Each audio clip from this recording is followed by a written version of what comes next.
How to use FoodHero. Step 1. Just download the FoodHero app from the App Store or Google Play and sign up with your email or social account.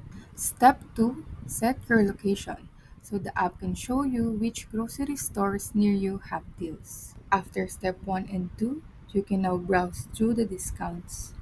You can also choose which diet and food preference that you like.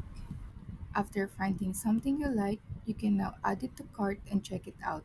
Review and place your order, and pay directly in the app using your card. Right after you pay, you will get a confirmation with your order and pickup details. For the final step, head to the grocery store, show your confirmation at customer service or the cashier,